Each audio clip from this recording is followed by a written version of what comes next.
Hello everyone, my name is Kudarie Somaru, aka Positive PABLO, founder of Makes Everyone Happy, the positive lifestyle clothing brand. And this is the next episode of AMP, where art meets philosophy. I've luckily made my way up to Toronto, Canada, my first trip here, and I have the pleasure to be here with the artist, Alexandra Romano. Alright, and oh man, as the usual, we're back with some beautiful art. Tell me a little bit about this piece. Well, this piece is titled Free Spirit. It's part of the Free Spirit collection.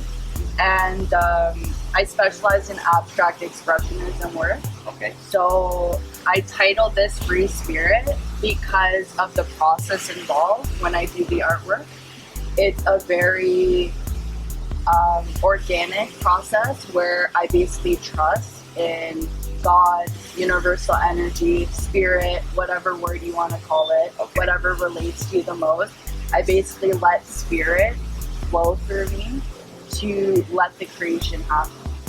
So in a weird way, like in the world, I say I did the art, but in a weird way, I feel like an instrument for creation to flow through me to create what it wants to. So in the world, we say, yeah, I did it, but at the same time, it was more just a free-flowing, organic process, and that surprises me. So with this piece, I try not to think beforehand. I used to be more... Calculated, exactly. I used to be more thinking about the future rather than being more present and in the moment. So I call this Free Spirit because it's a way of me to release. It's almost like a cathartic release for me, a way to get the emotion out and a way to express myself. I think life is all about creation, and that's why I think art is creation. And for you to not even really know where it comes from, I think that art is where like our inner world and our outer world meets, because you don't necessarily know what's going on within your subconscious, or even fully understand what you're consciously thinking of, and then that literally just comes out into whatever it is. Like you're just freeing whatever it is inside of you, whether it's the known or the unknown, out onto the canvas. Exactly. What do you want people to take away from your art? Like you make it, you put it together, and when you put it out there, do you have any expectations for what people can take away from it?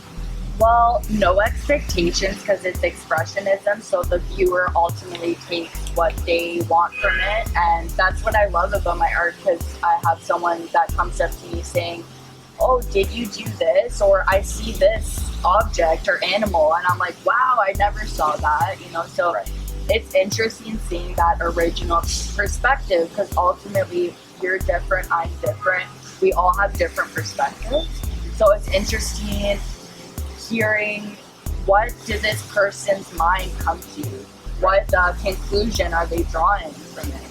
See if it's I love seeing if it's similar to what I thought or completely different, and they blow me away too and surprise me with their answers. You never know what meaning someone's going to take out of whatever meaning you took to make something. Exactly. So in regards to your question, I would just want people, I would hope that, people ultimately take away what they want from it, but I hope when people look at it, the energy when I was doing it, or the energy that I felt, passes through to them.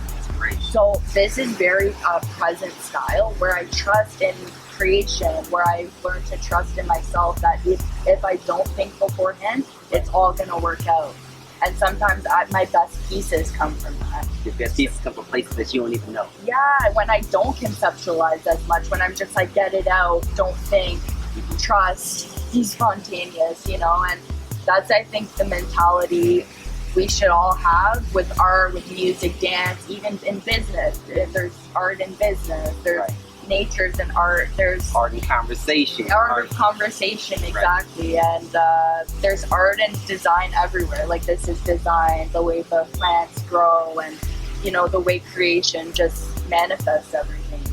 That's a beautiful thing, because energy is just transformed from one form into the next, whether it's from, you have a blank canvas, and then it's just a combination. And that's what life is about. Life is about creation and connections.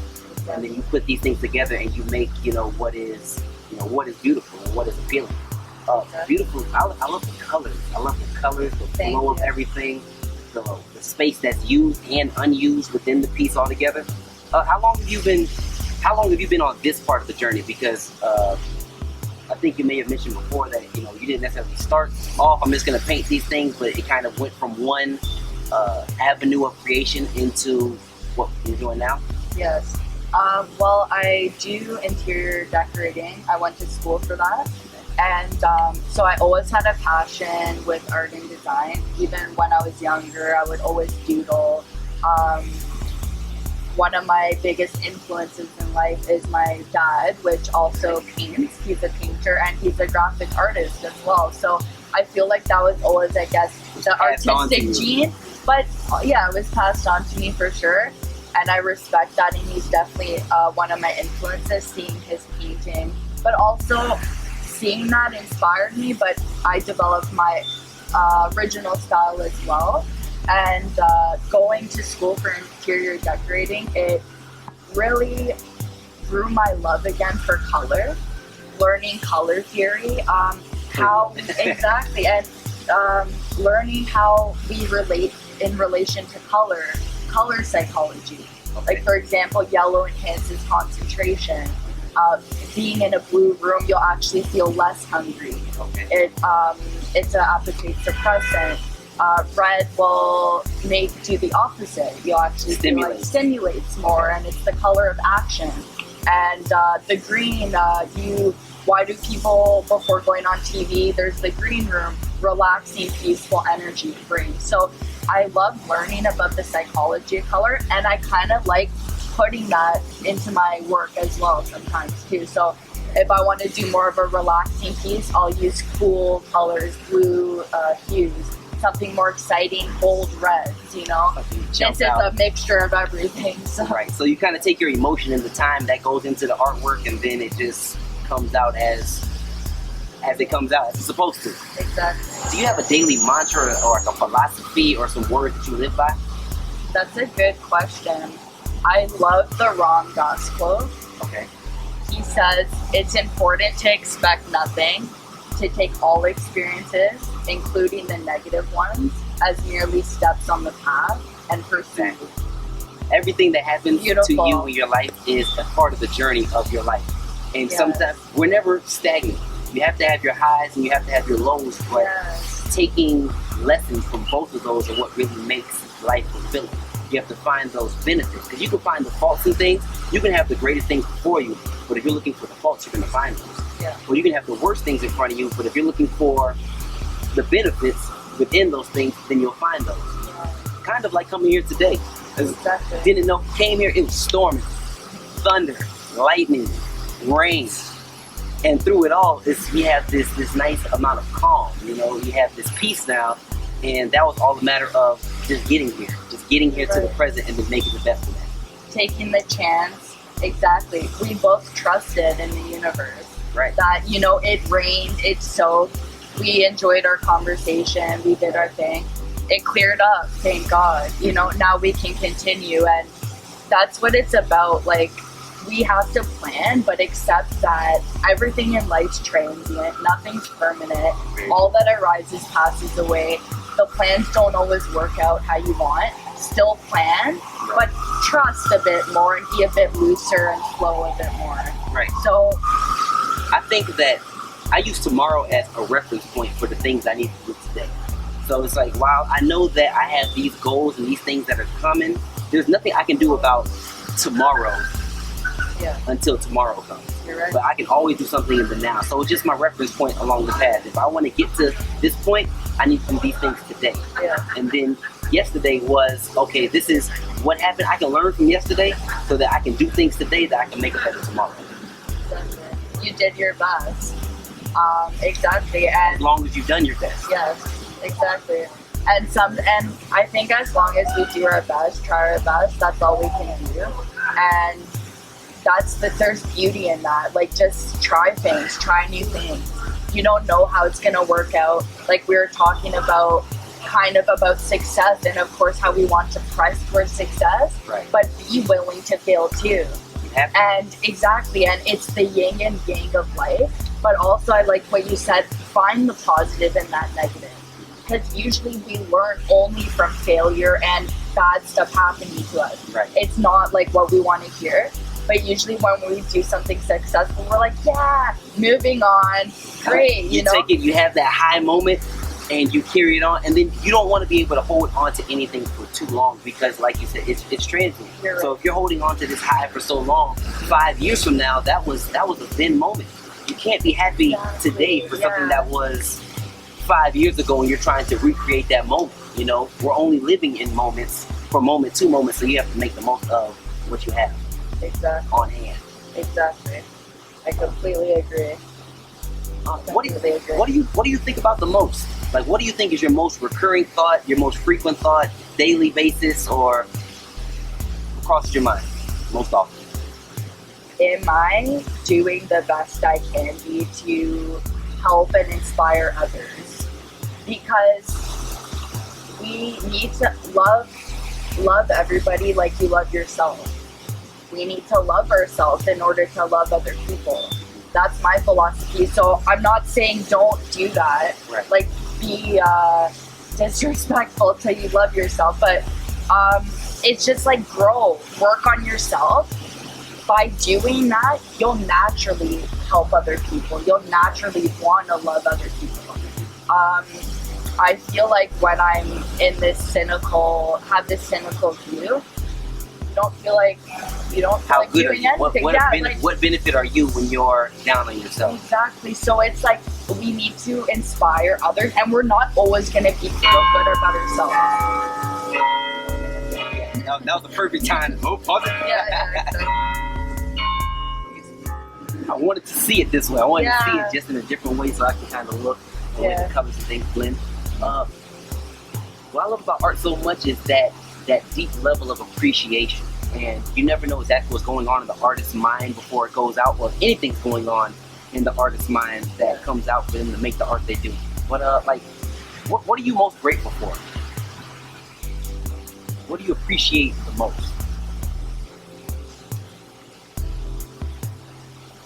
The talent to be able to create.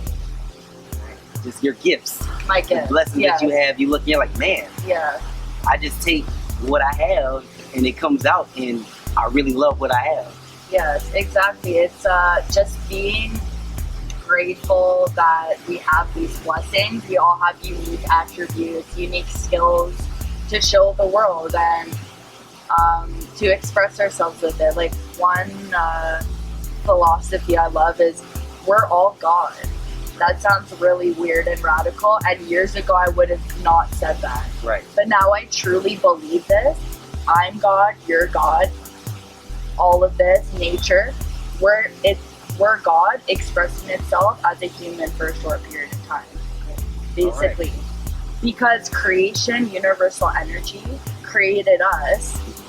Therefore, it's a part of us, you know. And we take that and we create further. We create art. We create moments. We make history. We make a difference. You know, we dance. We're dancing right now. Right. In a way, with the conversation, with the flow. Mm-hmm. That's how I like to see it more. It's like more of a divine play or a dance. And that's what in Indian, I think it's, Hindu philosophy, they have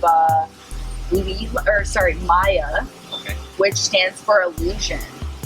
And they basically talk about how, like, we're human beings. So we have that human side of us, and we have the being side. Okay, and the being is more so in touch, the spirit in touch with the creation of all that is. Exactly. So bringing back to this thing, illusion, Maya, they say the world is illusion, or things that happen.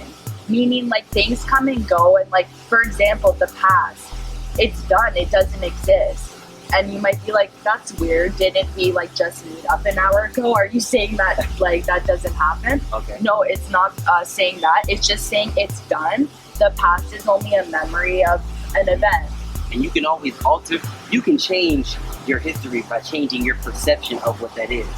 And that's the beautiful part, is you can change your reality currently, and you can change your reality for what it was. Exactly. All in the way that you perceive the events that were, are, and are to be.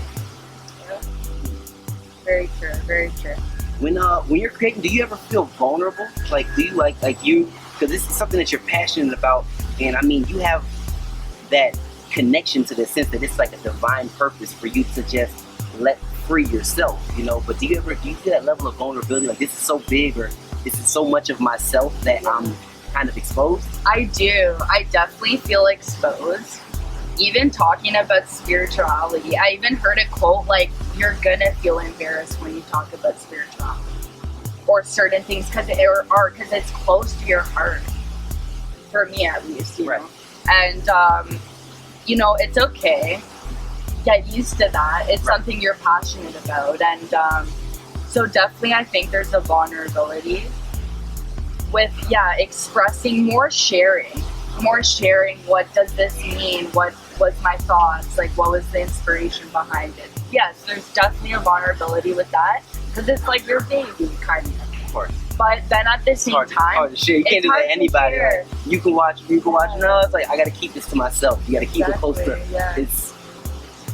You have to keep it close to you, but at the same time, you have to let it out in order for it to grow. Yeah, you're right. So the when I first started, it was funny because you're so dear to your pieces. When I first started, I didn't even want to sell pieces.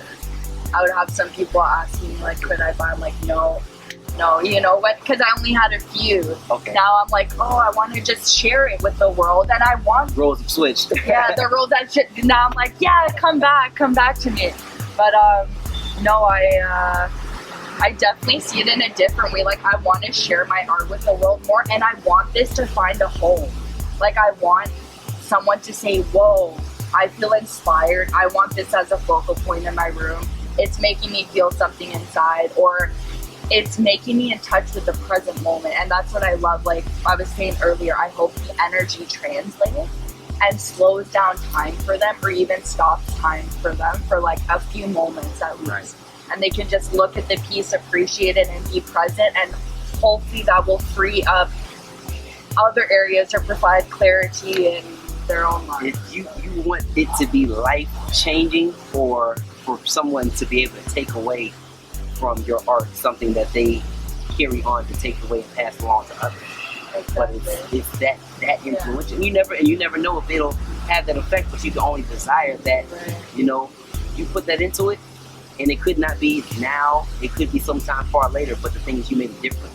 You made a splash in the water today that rippled out and eventually touched somebody here. Right. You know, beyond just here. Right. And it's very important that we do that, and you know, that we stay in touch with our spirit, the present moment, and spreading positive awareness like you're doing. So it's very good. You have to. All right, I'm gonna ask you. I'm gonna say 2 sentences. Okay. And you finish them however you want. Oh, okay. Art is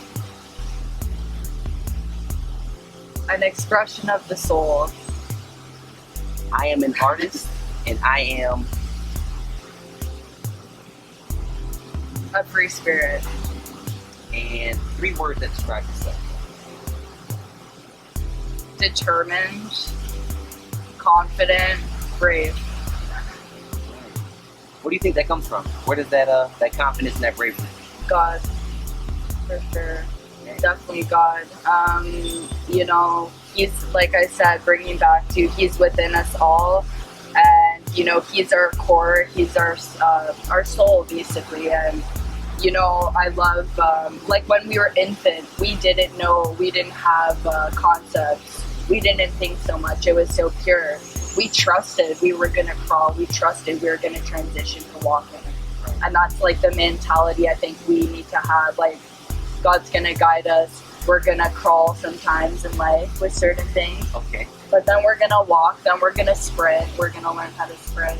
You know? So you don't just crawl once in life. It's not just for one period, you never know. Sometimes you may be dragging around for a bit. But you know, I love this quote. It's actually Paul said it from the Bible, and he says, I benefit from trials. He says, consider it pure joy whenever you face trials of many kinds, knowing the testing of your faith produces perseverance.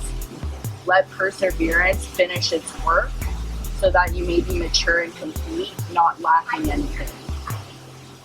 So that's a real quote that I read when I'm in some like some struggles, when you know? when you're in the crawling phase, Yeah, when that's what yes, gets you back on your for feet. sure. You know, bringing back to we learn so much from failure, and we don't. It hurts our hearts, but oh damn, it helps us grow so beautifully. So